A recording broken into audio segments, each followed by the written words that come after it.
Hello, everyone, and welcome to another episode of the Running Tales podcast with me, Craig Lewis. We are part of the Everyday Athlete Podcast Network, a network which is growing both in audience numbers and in the number of shows we have. We've got 8 at the moment, but I know there are more coming in the new year. Now, before we go any further, I just very quickly want to tell you a little bit about the craziness of the Lewis household at the moment, because over the last week and a half, we've had various fun renovations going on. We had a flooding problem, and we've had builders in the house. We've had no cooker. We have had absolute chaos. I haven't had a haircut. It's an utter mess. That's why I have to wear this lovely Run Try Bike merchandise hat. Get it off their website. It's really cool and comfortable, but it has been absolute chaos, and it's got me to thinking about how we manage to keep our lives going and our running going when you have to face this chaos, because nutrition, when you don't have a cooker, mine has been terrible. I did the MK Winter Half on Sunday, and actually did a reasonably good time for me. It's all relevant, but my my dinner the night before was a steak and kidney pie from the chip shop with chips and a pint Guinness at the rugby, which is shocking. It's awful, and I'm now about to speak to someone who knows loads about nutrition today. But I also want to ask today's guest, Molly Butterworth, about how you can maybe get things to work when you're in that situation. Because Molly is a coach. She's also a fantastic runner in her own right. She's a coach at PGC1 Coaching. So I'm really interested as to how you can get that nutrition right, how you can get that training right, and all those sort of things when we're under the pressures that we always face in everyday life. So listen, let's go straight into today's conversation and have a chat with Molly Butterworth. Hi, Molly. How are you doing? Hi, I'm good, thank you. How are you? I'm good. Thanks very much. Thank you so much for joining me on the Everyday Athlete Podcast Network and on Running Tales, of course. And before we go into that kind of question that I was posing there, I just wondered if you could maybe tell us all a little bit about yourself as a coach, your journey into becoming a coach, and of course about PGC1 Coaching, who you do that wonderful coaching with. Yeah, absolutely. I'm going to caveat that first by saying, when you said about having like a pie and stuff the day before race, when I actually ran like my biggest ever PB, the whole day was just a nightmare. The travel, it was delayed by like 3 hours, so obviously hadn't factored that in. And I had a Big Mac and then ran like a 15-second PB. I was only like 15 at the time, so that's when you do have those big PBs. But yeah, sometimes you just have to work with what you've got. So I feel like that's happened to everyone, but Big Mac was my meal that got me through that, and still got a PB, so it can happen for everyone. But yeah, no, back to coaching. So I had a bit of an obscure route into coaching, I would say. So it actually started by through like social media. I set up a social media account in lockdown, so 2019. And after a few months, that had just grown like exponentially. I think within 2 months, it was like maybe 10,000-ish followers. And I was so out of my depth, didn't know, hadn't planned it, just wanted something to do in lockdown. And I was already running. I know a lot of people took up running, but I already did that. So I needed something else to kind of fill my time. And the company reached out and asked if I wanted to do a PT qualification with them. And I was like, cool, why not? I'll do that. Did it, and then about a year later was kind of approached by an S&C gym, and they were like, come on board, do some coaching, do some training, like that would be really cool. I was like, oh, I'd love that. And again, that stemmed from initially they wanted me to run their social media management, and they were like, oh, you get along with the clients, like you've got the knowledge, we really want a female coach because we don't have any, so like join us. And that's kind of where it started, with being involved in female coaching and as a female coach as well. And then again, another year later, just saw that Josh had posted on LinkedIn. So Josh is like the founder of PGC1, looking for a social media intern, wasn't even thinking about coaching at that point, was like, would be really cool to get some experience in that sense. And then just in the past year have kind of moved through and was like, it would be really cool to coach. I really want to focus on female coaching and being really inspirational and like guiding women into this sport, because it's such a hole. There's such a gap in female coaches. And it's something that since becoming a coach, I've noticed even more. When I was actually just an athlete, I didn't notice that gap as much because it was always there. When I started running at 12, you didn't see female coaches. It wasn't something that happened. It wasn't a job. Straight through to uni. I think I maybe was 21 by the time I actually saw a female coach who was like employed as a female coach. And for me, that was so inspiring. I was like, this is crazy. Like, this is something that women can actually do, because until then it kind of wasn't. And then, yeah, in April, I left my full-time job to come over to PGC1 and kind of take a chance on it and go, do you know what? This is what I love to do. This is what I want to do. So I'm going to really throw myself at it and at the learning side of it as well. Yeah, that's fascinating actually what you're saying, because I'm watching probably like a lot of people at the moment the second series of Sprint on network on Netflix. And as you were saying that, I was just thinking all of the coaches in that, including of the female athletes at the very, very highest level, these brilliant athletes like Sha'Carri Richardson and so on, and the coaches are all male, aren't they, in that? And that's yeah, Yeah, something I I hadn't mean, really even thought of. yeah, and it's crazy, and that's the thing. It's something that you kind of don't think of until you have those interactions. And like, I was so lucky. Like growing up, I had the most incredible coach. Like he was absolutely wonderful, so supportive. And at the track, so I'm Northern, grew up in Doncaster. Doncaster AC is kind of my home club. There wasn't that opportunity, and it was kind of, but you wouldn't know, you wouldn't think about it. And then I got to uni and it was the same, no female coaches. And then when Leeds Talent Hub, so I went to Leeds Uni, and when that kind of became its hub in its own right, they hired Helen Clitheroe. She joined, and all of a sudden I was just in absolute awe. I was like, oh my God, this woman who has achieved all of these things and is so open and easy to talk to about the things that females experience, because as a woman you do just experience sport and training in a very different way, and sometimes that's quite hard to talk about. Like I'm very confident, I'm quite happy to talk about my cycle and things like that with men and women, but that isn't the case for everyone. And I know it can be a really difficult conversation, but it has such a big impact on your training and on the programming that needs to be done for you.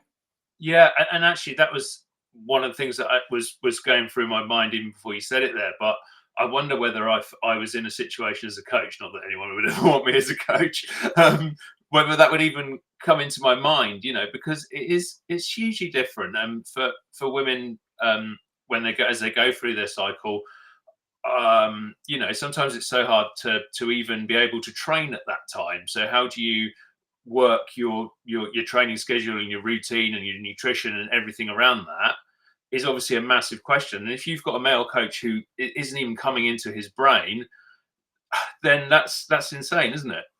Oh, absolutely. And I think even as a woman, it's something that you kind of don't think about until you think about it almost. And the fact that there are different parts in your cycle. So there are parts in your cycle where you're much stronger because of the way your hormones are being produced. And then other times where your bones are a little bit more susceptible. So you feel things like what feels like shin splints, but it's actually just like hormones. It's so different, but you kind of don't think about it. You just think, oh, I'm on my period, I can't do anything.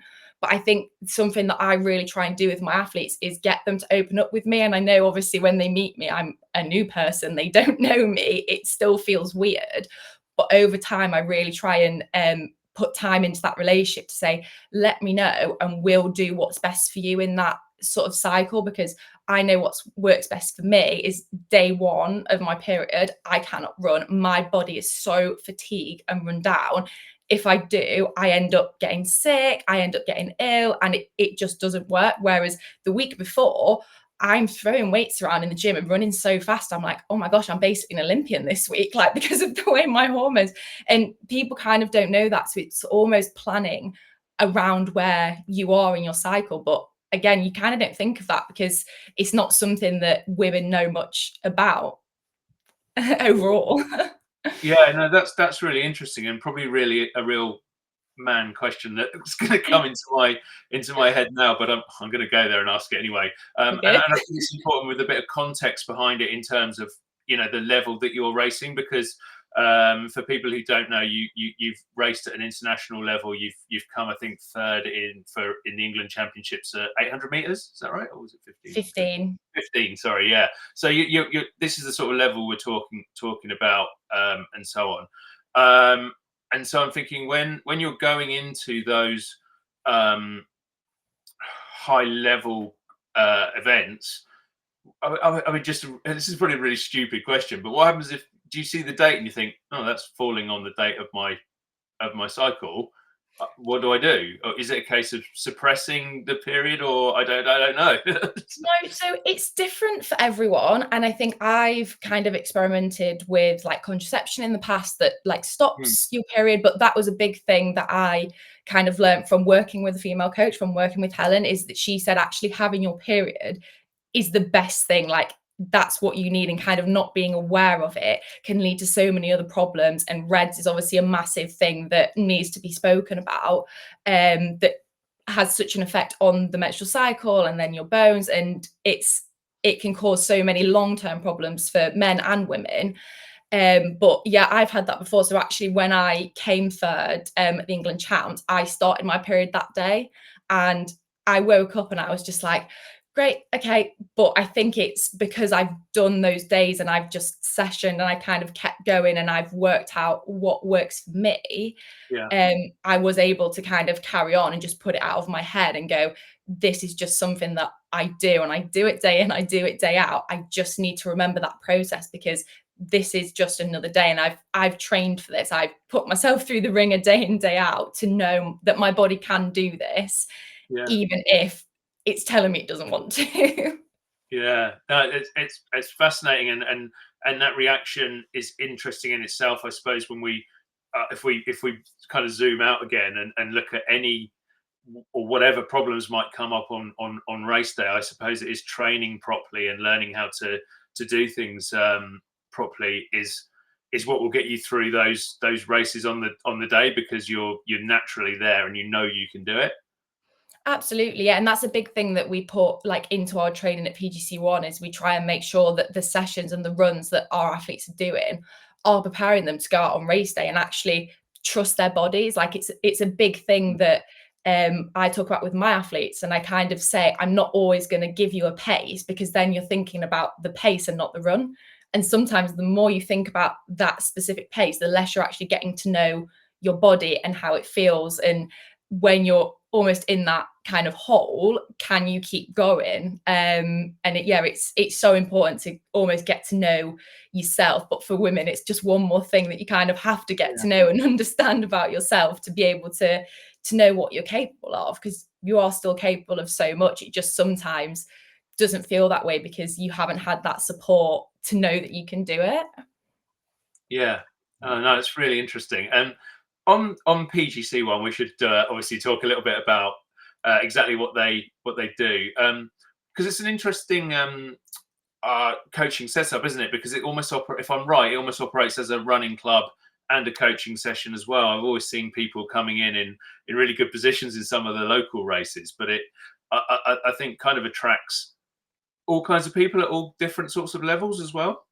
Yeah, absolutely. And I think that's kind of what I love about it is it Mm, is for everyone. There's no kind of like exclusivity or it's only for the best, or like it's for anyone who wants to improve and has those running goals.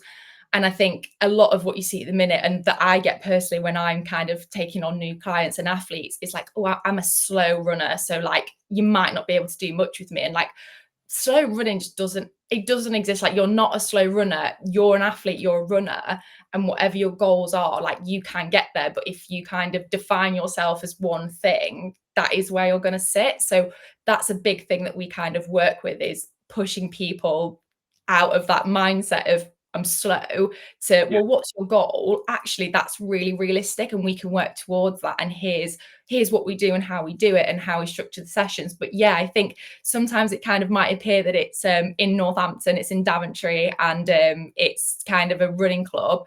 But the good thing about it is like our coaches are spread everywhere. So we have a coach in Leeds, a coach in London, I'm in Cardiff. Two of the guys are in Loughborough, and then Josh is kind of Dav based. So we kind of have the clients all over, but we've got clients all over the world. So there's like people in Gibraltar that are on the program, like all over the place. Can't think of the other places now because all mine are UK based, so the countries aren't coming to mind.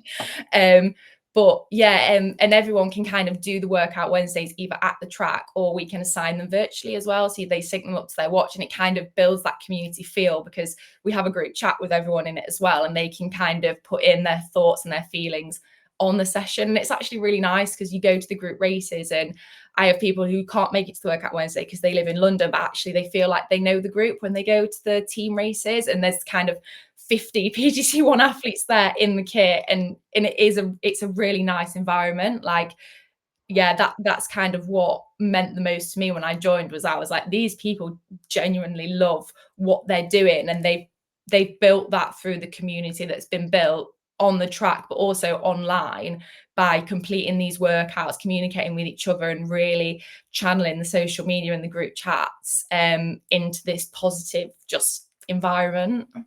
Yeah, I did. I mentioned I did Milton Keynes Winter Half Yeah. at the weekend, and actually last year I went to cheer my wife on when she did it. She did it this year as well. But one thing I found really interesting was watching last year. At the front, there was all these PGC1 athletes, one after each other in the top 10 sort of thing, and I thought, wow, these guys and girls are fantastic. But interestingly, running it this time, in the time I was running it in, there were still loads of PGC1 athletes running a sort of more realistic, normal pace, if you like, and yeah, Yeah. it's a fantastic community as well. Yeah, definitely. And I think the growth has been sort of massive in the past kind of 11 months. So when I joined as social media intern, around just over a year ago now, it was kind of like Josh, Jack, another Jack, but he wasn't kind of full time because he was completing his PhD, and then Laura. And now there's 6 coaches. The triathlon side, we're really trying to grow as well, because we're really lucky that Rihanna's recently joined the team. So she's like a pro half Ironman athlete. So she's like an incredible asset for kind of knowing that world and what goes on over there.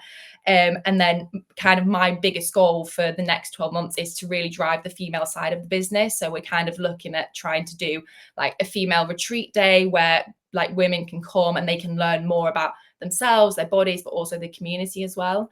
And female kit production. So New Balance was previously like our kit provider, but the kit for women just wasn't working, and it was something that was really difficult because I usually wear a size 8. I was having to wear a size 12 to 14 in their vests.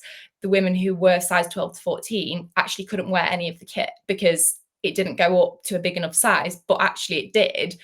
The sizing was just so off, but equally Yeah. that's really unfair on them because the men have all this incredible kit and we just couldn't produce the same for the women. So that's a massive thing that we're doing at the minute, is talking to kit providers and going, what do you make for women that's going to make them comfortable to run in? Because it's so important. Like, I mean, I can imagine if you run a marathon in something you weren't comfortable in, or a half marathon, like you'd find it really hard. And it is like, I know it is. So we've all been there.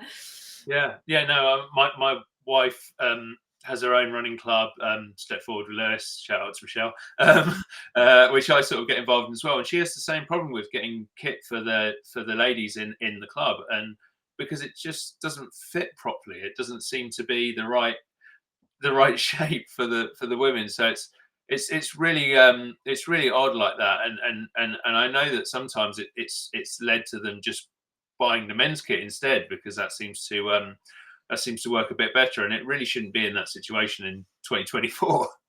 No, absolutely. And the thing is, like, you'd be so surprised at what places provide and how limited the options are. And I've been really lucky to meet a really cool lady like years and years ago. And she's basically running a company now that's making these really specific bras, and they're going around to different companies, to schools, to educate girls on how best to find a sports bra that fits them to keep them in the sport, because they did all this research. And obviously you'll be aware of the dropout rate between girls and boys as they go through puberty. And it's awful. And like, I think about it, when I kind of was growing up, there was maybe 8 girls in the run group that I was in, and by the time I was 16 there was just me. And that's so sad. It's so upsetting that. And Yeah. that was part of the reason that they just didn't feel comfortable. They don't have the kit, they don't have the support that they need. So like, why would they do it when they could go and dance and have that support, or like the kit that matches up and really has the quality to help them continue in the sport. So yeah, that's like a massive thing, because we really want to make sure that like the women of PGC1 have what they need to be as successful as possible. Yeah, I find it kind of staggering that we're in that situation, like I say, in 2024 and so on, and especially kind of in athletics and running. I think because I mean, there's been a massive uplift in football and rugby and cricket and all the sports for women, which is fantastic. But I think. And when I was growing up in a long time ago in the 80s and 90s, those sports were really, I mean, they were played by women, but not really. There was no coverage of it. It wasn't looked at. But athletics and running, it was all, there was always women doing amazing things on the international scene and at the Olympics and the Commonwealth Games and etc. etc. And yet we still, even 20, 30 years later, can't get the kit right for them. Oh yeah, it's absolutely insane. And like when you can find the good kit, it's so far out of anyone's price range. You can't get enough of it to do like a full training week. I mean, I'm kind of not training as the average person. We're sort of training 8-9 times a week. So we've got a big rotation. But even if you're going out for 3 runs, you want to be able to have a clean sports bra every time, a clean t-shirt every time that fits and doesn't chafe or give you any discomfort or even bruise it. And like there's so many things that you kind of don't realize happen to like the female body or anyone's body, but specifically the female body, and the long-term repercussions there can be for not having the right kit. It's crazy, really. Yeah, like you say, that in this day and age we don't have it. But yeah, I've been really surprised at kind of like the steps that people are trying to take, and like PB, the company that I'm kind of talking about, they're absolutely incredible. Like, I definitely recommend people going and having a look at them and like the work that they're doing, because it really is amazing. But again, it was the sort of thing that I didn't even think about until she said it, and I was like, oh yeah, like that's just ridiculous. Like, why don't these things already exist? Because that's incredible. Like, one thing that she designed years ago was an adjustable sports bra, so that a girl could wear it during the school day and then adjust it so you could tighten it for sport, but equally as you were growing too, make it make the cup and the bust larger. And actually that's insane, because my biggest thing in school was, do you wear a super tight sports bra that you can't breathe in all day to have the support in PE, or not wear the correct kit and then not be able to take part? They're not great options, really. No, no, and it makes the whole, like you say, it leads to that dropout rate, and how many talented athletes are being lost simply because they're struggling with that kind of thing, because it's you know, because it's such an extra thing on top of everything else that they're doing. Yeah. That's really interesting. I wanted to talk a little bit about what you do with clients when they come to you at PGC1, and I suppose who kind of, the first question I always think is interesting is who sort of sets the goals. Is it very much because you have this wide range? It's not necessarily somebody who's looking to be an international athlete, who their goal is, I want to go to the Olympics, or I want to win the England trials or whatever. It's somebody Yeah. who's going to be going to MK Winter Half or Yeah. whatever. How does it work in terms of the goals that they set and what they kind of come to you and say, or does it just a huge variance on that? I mean, for me personally, it's definitely a huge variance. And I kind of have, I suppose, 2 routes that you take with that. So people who come who already have races booked, and the marathon being a big one. So like I have quite a few people this year doing London Marathon. And for some of them, that goal was, I want to get through the marathon. I just want to be able to run for the marathon, which is great. We can do that. Other people who are like, actually, I've done a half in this. I'd really like to try and aim for this time. Great. Okay, we can work with that. Around that, that's kind of why we do the team races as well, is to almost give people things to target, so they can come be in that environment where they're super comfortable, super happy, they know all these people. But equally, we know periodically through the year they're going to race at least 3 or 4 times if they come to them all, and we can keep pushing them forward. But I am really keen on the goal setting with my athletes, and very much making sure that I am booking in those check-ins more regularly if it feels like we're straying away from those goals and what they are, and almost pushing them into new goals as well. Because I think the big thing, and I don't know if it's the same in men, because I do female specific sort of run coaching that I really enjoy, but I find sometimes they don't push themselves as hard to harder goals almost. So it's like, oh, I want to do this, but I'm kind of looking at the data on Training Peaks and I'm thinking, okay, you can do that. I know you can do that because you're kind of running that pace day in, day out. Like, you've got this. Like, let's just like push a little bit further. Like, I really feel like you can do this, and almost having that encouragement to push them towards goals that are that little bit harder and that little bit more challenging, because I think that's why people have taken up this running. Like, they like the challenge of it. So it's kind of making sure that they know what their goals are and that we're having those regular check-ins to go, okay, smash that one out of the park. What's the next one? I mean, so I don't know, did you see kind of the weather at Silverstone running fest? I think there was like a 5K, 10K half, and it was just ridiculous. Like, honestly, it was just the most horrible day. And for me, that was actually the first time I'd met some of my athletes in person. And I was like, well, really smart. I was literally hood up, tied into, like, because it was so windy, it was so raining. And actually, all of my athletes PB'd that day. And I was like, honestly, if you're going there, like, this just proves to you that you're putting in the work, you're putting in the hours, the consistency, and their big goals as well. The day in, the day out, like, okay, you're struggling to get to the Wednesday session or get your intervals done. What can we do to make that? And that's your goal, because it is those sort of day in, day out mundane things that get you to that larger goal at the end. And sort of coming out the back of that, to all my athletes, I was like, imagine what you could do if it wasn't biblical weather. Like, you've just got a 15-second PB in this biblical storm. I was like, imagine, let's get another block in. Your next race is here. This is what we kind of felt like didn't go right in the next block. Like imagine what's going to happen in this next race when we're looking at these sort of small interim goals week in, week out. But yeah, that's a really roundabout way of saying you kind of have to approach it different with each athlete, because every athlete has different challenges as well, whether it's work, childcare, kind of nutrition, university. I have like university students as well. And you have to kind of work around what their schedule is, what their challenges are, and then set goals around them, because it's kind of that accumulation of the day to day that actually gets them towards that greater goal of, I want to run like sub 1:30, I want to run under 2 hours, I want to do a sub 4 hour marathon in the end. And that's kind of what we're there for, supporting them in that day to day, where potentially you don't have that same level of support on apps like maybe Runner or I don't know, other apps that are kind of like that. Yeah, I definitely want to get on to how you keep going through those awkward periods, through those things that life throws up to you on a day-to-day basis. But one thing that always kind of occurs to me as a maybe this is just me as a very casual runner. It's kind of that I want to run faster, and I love running. But sometimes I sort of feel, and I can't believe I'm the only one to think like this, is like, if I start to do my strength training and I really concentrate on my nutrition, and then I do Pilates and yoga, and I do a specific training session one day and a fartlek the next day and a hill session, then my long run at the weekend, and I set up a plan, I know that all these things are going to be good for me, and I know they're going to make me a better runner. But there's also a great big lazy or awkward part of me that kind of says, oh, I'm not going to enjoy it if I do that as much, because I want to enjoy this because it's not my work. And I don't know how you kind of, as a coach, maybe it's just me, but I suspect I'm not the only one.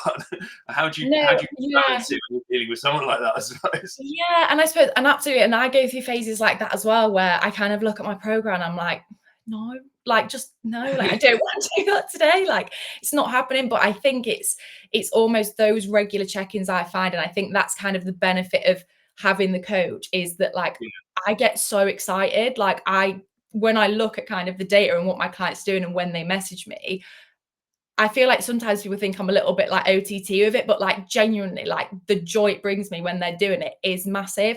And I feel like because they can feel that, they then enjoy it more. And because they know that they're working towards the goals, and also understanding what you're doing as well. I think that's something that, like, our coaching really does provide, is we like to educate the athletes as well. And I think sometimes if you don't know exactly why this is in your program, why we're prescribing this, it's really hard to go out and do it. Like, why have I got another easy run? Why have I got this strength session? Like, why am I doing hip thrusts? Why am I being given these running drills? But it's actually, if it's like, oh, well, if we can spend a couple of minutes doing this, this is what you're going to gain from it.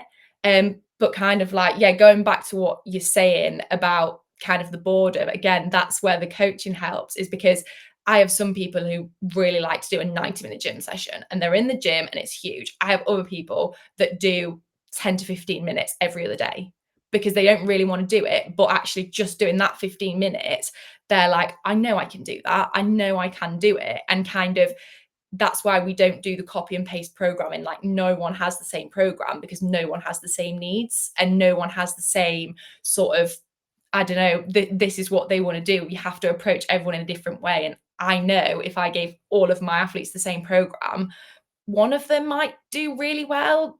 Probably most wouldn't do any of it because it wouldn't fit in with their schedules, and then a lot of them would stop. So it's finding that kind of line of what works for everyone. And I don't know if you saw kind of the interview that Josh Kerr did, where he was kind of talking about almost it's training the smart way, not the hardest way. Like, it's not about who's doing the most, it's about who's doing the most efficient training. And that's kind of how we work. If you want to go out 7 days a week, great. If you can only do 3 days, okay, let's make the most out of those 3 days and do what we can with them. And actually you'll still see a huge benefit from that.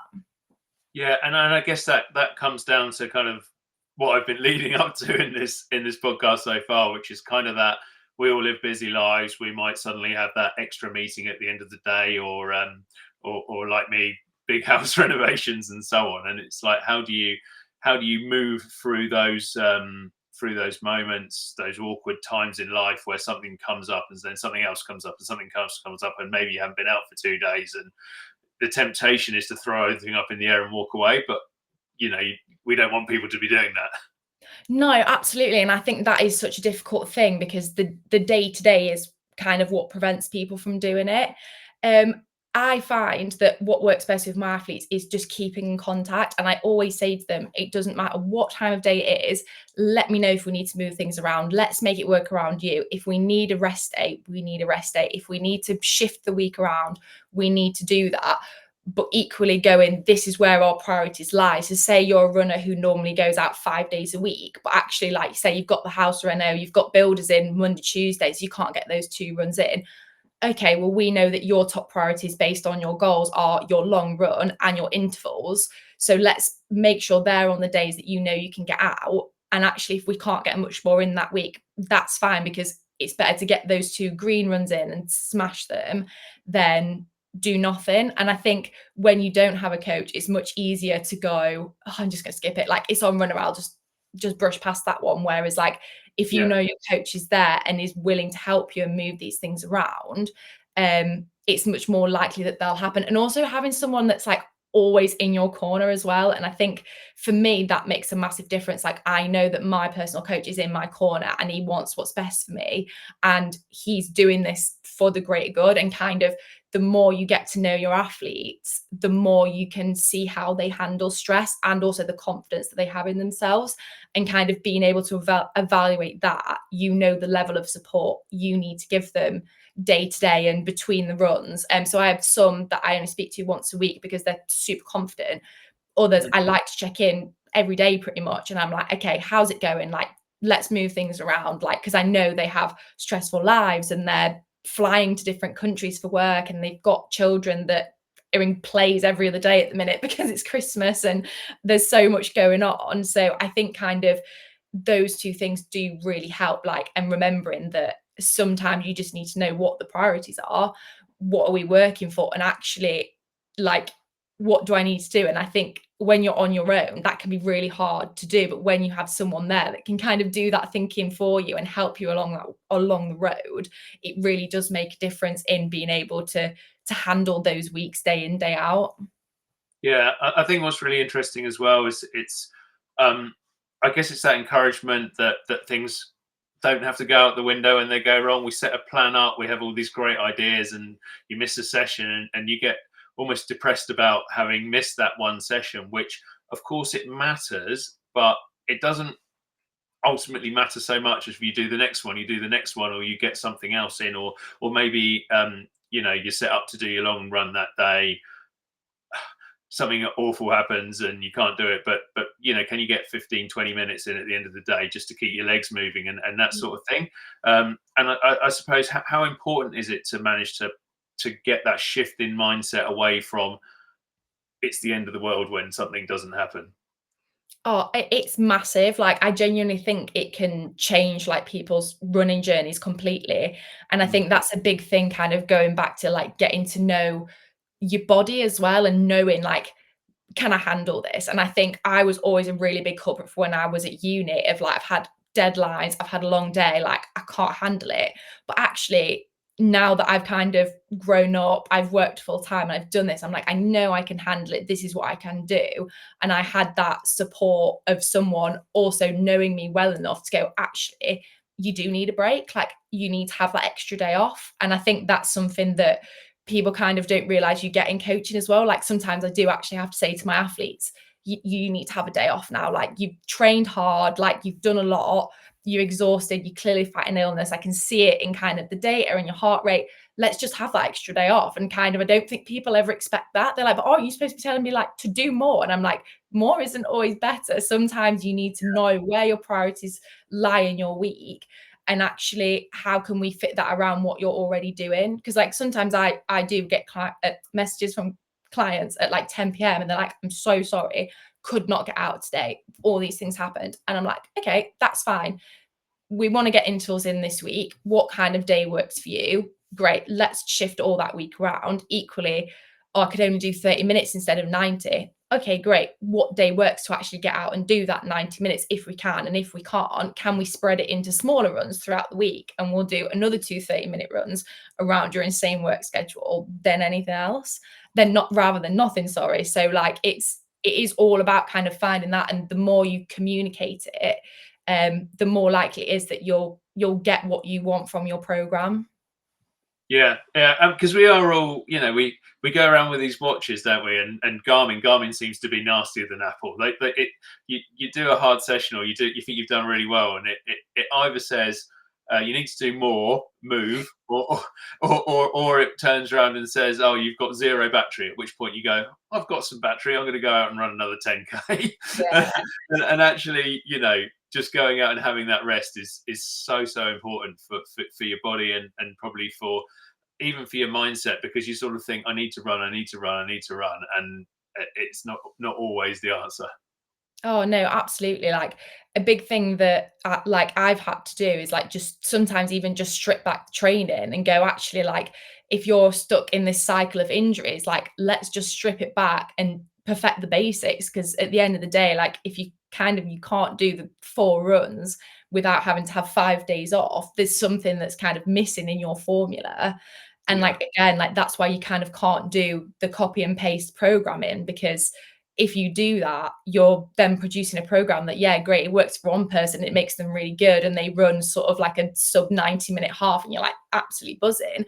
Then you've got 5 other athletes who are injured because you've not listened to their body and what the data is saying and what they're saying to you as well. And actually, their body couldn't do that. But if you'd have split it up a little bit more or done something slightly different, because you've paid that attention to what they're doing day to day and what the demands of their everyday life are, actually they could have that same progress. Because some people run 7 days a week and can run under 2 hours. Some people run 3 days a week and can run under 2 hours. But it's because what they're doing with their time is more efficient. They're doing what they need to do. And there's no right or wrong way about it. Like, you can do it from both. It's just what you're doing with that time, and actually having the coach there to support you in that can really help.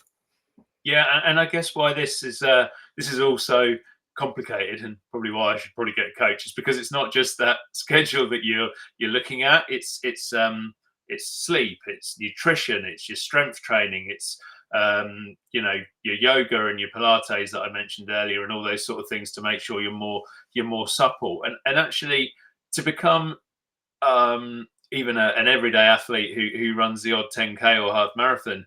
You've got so much to juggle if you want to take it even semi seriously, haven't you?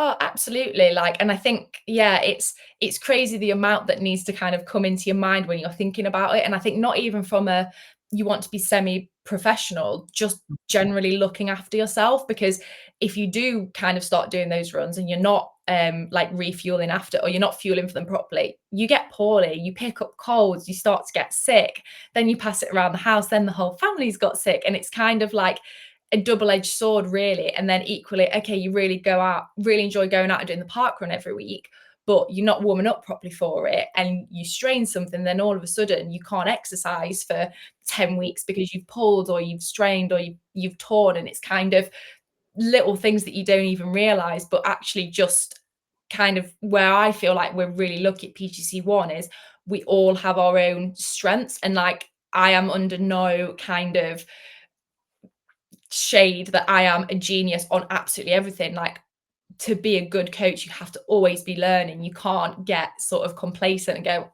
I know everything, it's fine, like I can do this.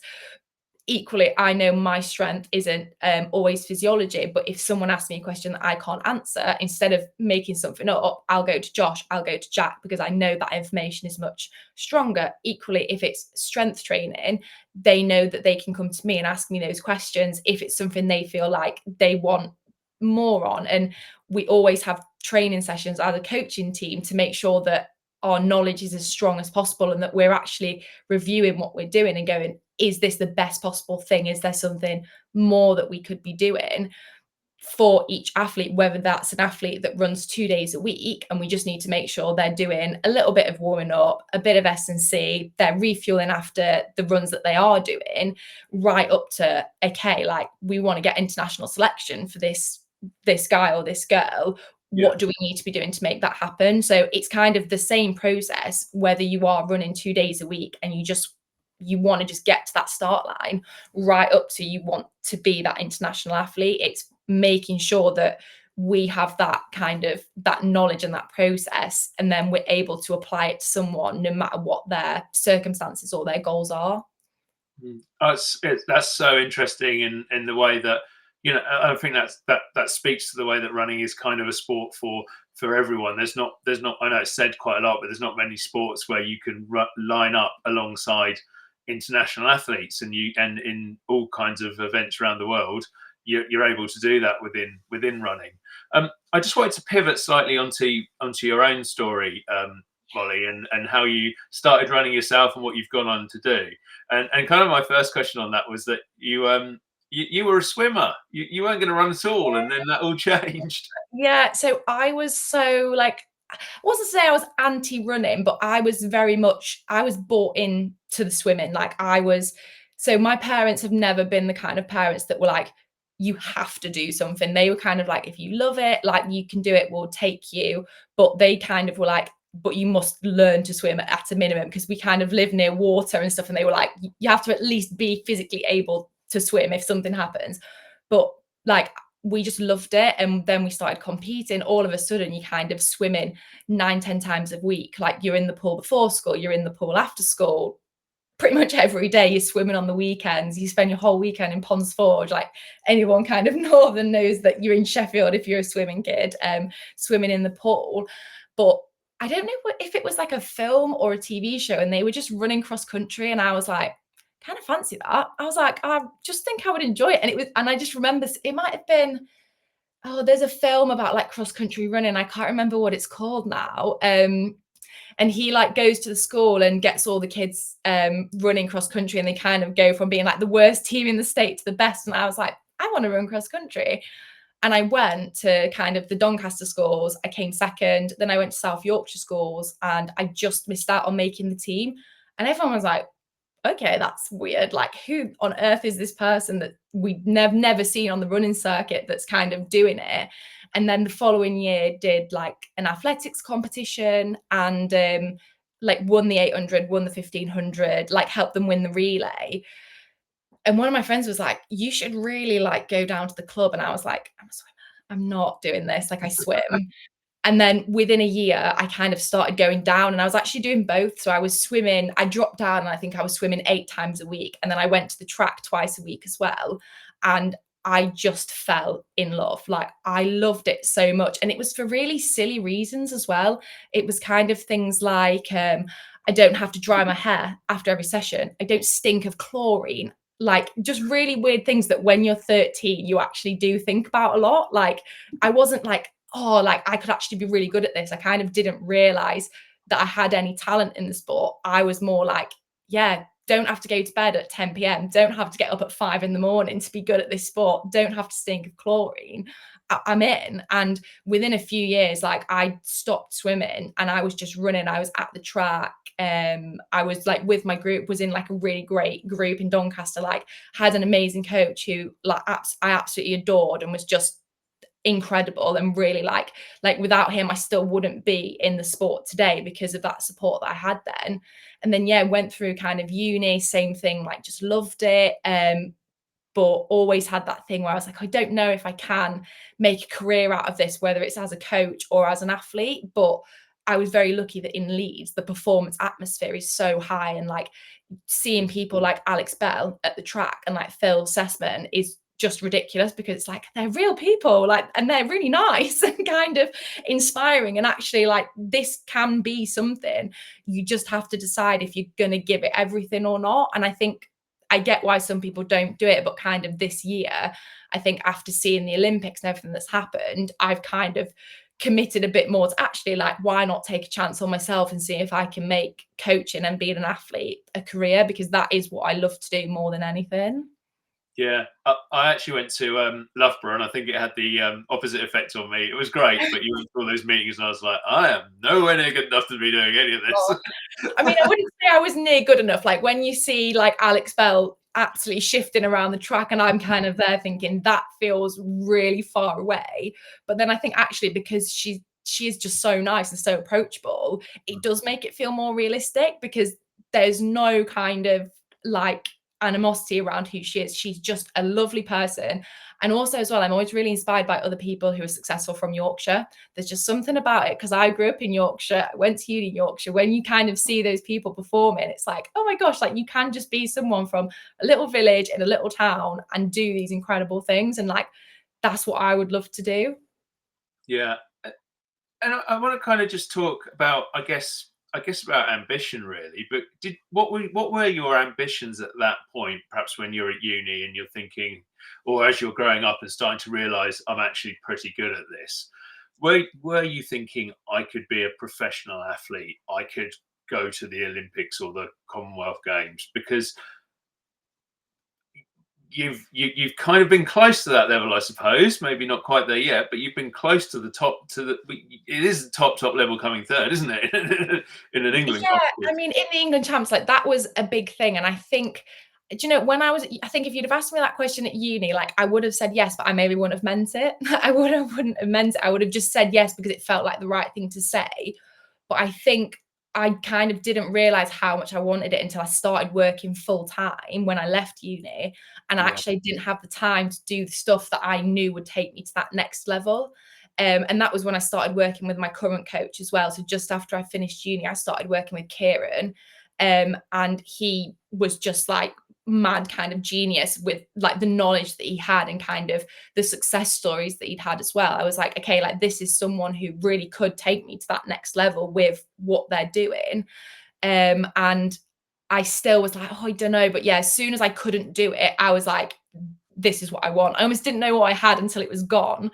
And then kind of, it was almost, I wouldn't say luck, but it was that I reached out to Josh on LinkedIn. And then by April, I was able to leave that job. And actually now, like, I can structure my whole week around my training.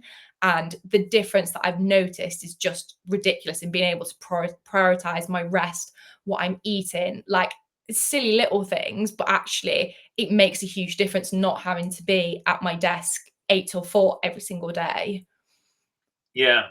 And one thing that's interesting for athletes, I think, is it's hard, isn't it, when you're kind of at the level you are, because there's not a huge amount of money in the sport at that level. You're not at the Olympics or that very top level. There's loads of money there, but Yeah. you're coming third in the country. If you are I don't know, a footballer or a cricketer and you're playing in the Premier League, you're earning a load of money. Even the ladies are starting to earn quite a decent amount of money now, and it seems to me sometimes that top um, the top runners within the country rather than the world, or even Europe, are almost like, it's almost not necessarily treated as an amateur thing, but the pay is a bit amateur. That's a really clumsy way of saying it, but hopefully you know what I No, mean.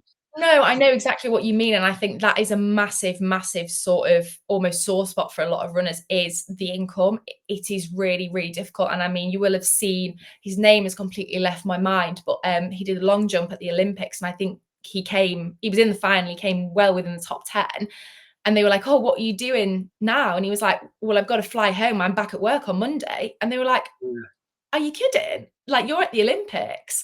And he was like, "No, like I work full time. I have to because it's the only way I can fund my sport." And I mean, fair play. Like I struggled a year of working full time and training full time. I hit pretty much complete burnout. Like I was just struggling to get out of bed. Like my mood was terrible.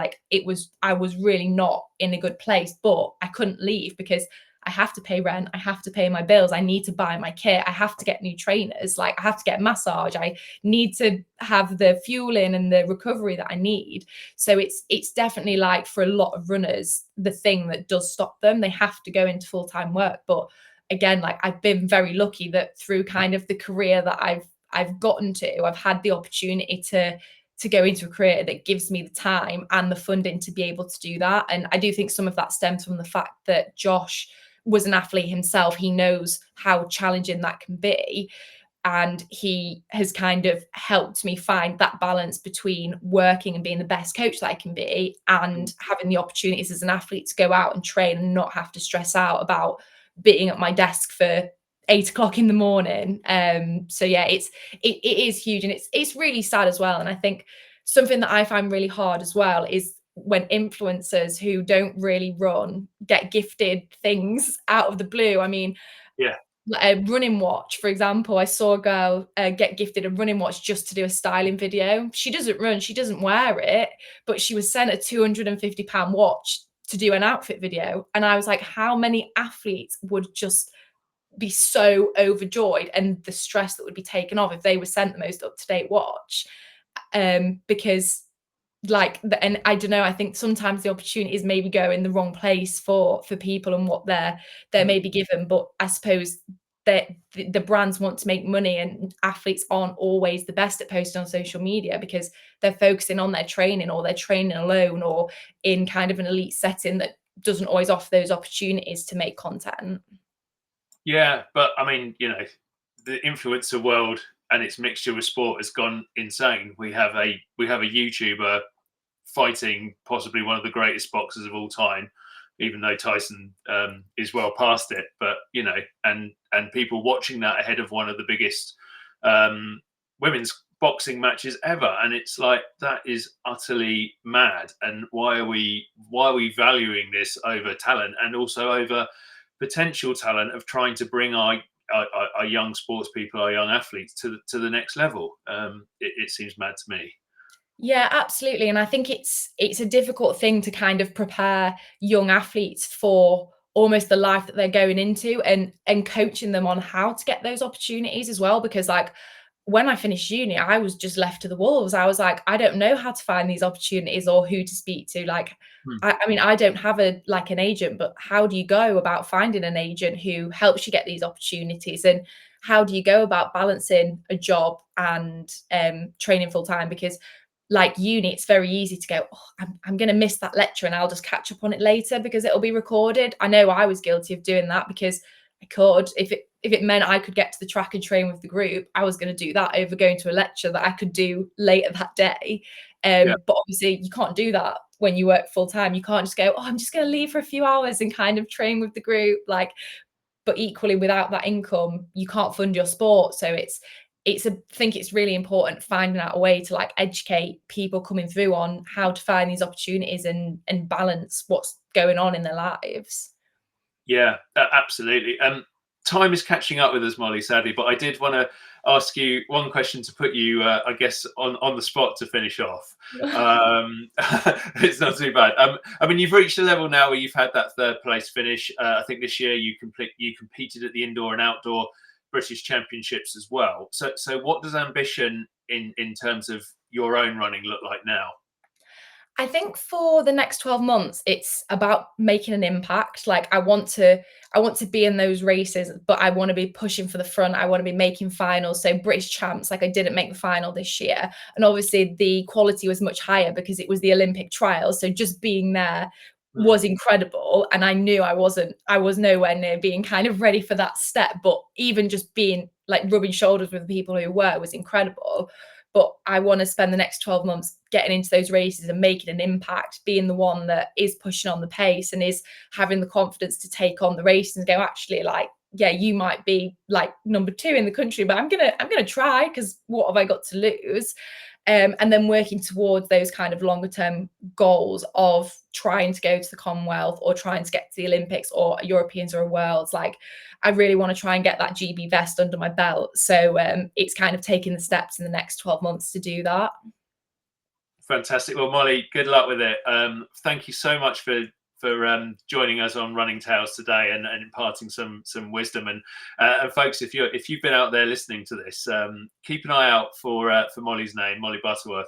And if you could have the chance to be coached by somebody and just run MK Windsor Half or something like that, and then watch her run in the Olympics later. So that is pretty cool, isn't it? So get onto PGC1 Coaching, speak to Molly, and do that. So Molly, yeah, thank you so much for joining us on Running Tales. Folks, if you enjoyed this week's episode of the Running Tales podcast, please give us a positive rating and a positive review wherever you listen to us. We'd love to know what you think of all our episodes and what we do. We've got a very special podcast coming up next week with Natalie Crawford. Natalie is a lady who has cystic fibrosis, but more importantly, she's a really keen and fantastic runner. She actually didn't find out she had cystic fibrosis till she was 28 years old, despite feeling quite sick as a child. They thought it was various other things like asthma and so on. People didn't diagnose things properly. When she was 28, she suddenly got this diagnosis, and you know, cystic fibrosis is something which you can live maybe to, at that point, to your late 20s, your early 30s. Now, remember, Natalie was already 28 at that point. But rather than start to give up on life and on doing extra things, Natalie decided it would be a good idea to start running and get into running. And she became one of the first people in the world, certainly one of the first women in the world to run a marathon with cystic fibrosis. It's a phenomenal achievement, and she's gone on to run a series of marathons as well. She's running these days. She's now, sorry, Natalie, she's now in her early 40s, which is kind of irrelevant for most people, but when you're told you might live to your early 30s, it's pretty damn special. And also she has become somebody who has helped to change the way that people think about cystic fibrosis and how it helps you if you do exercise and so on. Because the thought was, this makes you cough, it makes you look ill, feel ill, you shouldn't be doing exercise. But actually the exercise really, really helps. And that's something we spoke to with Natalie at length. So anyway, let's have a little clip of Natalie talking to me about just how much and why she loves running. I think for me, running is everything. Everyone that knows me knows that it's my entire personality. Yeah, I set out to do a few K, which then turned into a half marathon, which then turned into 31, and 4 marathons later. And it has taken over my soul. It is me. And I make no apologies for it being who I am, because I'm so proud. It's not just helped me physically, but mentally. It's my coping mechanism for cystic fibrosis. So if things are really dark with CF, I'll run it out. I'll run it out when I'm not feeling 100%, or when I'm feeling completely well, on the days where I think, this is a good day. Yeah. So I'm blessed. Let's get out and run. Yeah. So yeah, I make no apologies that it's my complete personality, and I'll never stop talking about. That was the amazing Natalie Crawford, and Natalie is our guest on the Running Tales podcast, part of the Everyday Athlete podcast network. Next week, she won't be on our usual live show. It's a pre-recorded podcast, but it'll be out and available to listen to on Thursday, the 19th of December, after which we will be taking a little Christmas break, and we catch you again in the new year. So I really look forward to seeing you again then. Please have a listen to Natalie's conversation with me next week, and also check out all the other fantastic podcasts from Joe Harden's Beyond the Finish Line to Food Fight Friday, to What's in Your Earbuds and everything else, Caffeinated Coaching that we do on here. There's some fantastic podcasts, some amazing stories, some really, really interesting guests that we are lucky enough to have on the Everyday Athlete Podcast Network. And finally, just thank you very much again for joining me today, for listening to Molly Butterworth's incredible advice and her story. And I'll see you all again soon. And Happy New Year and Happy Christmas.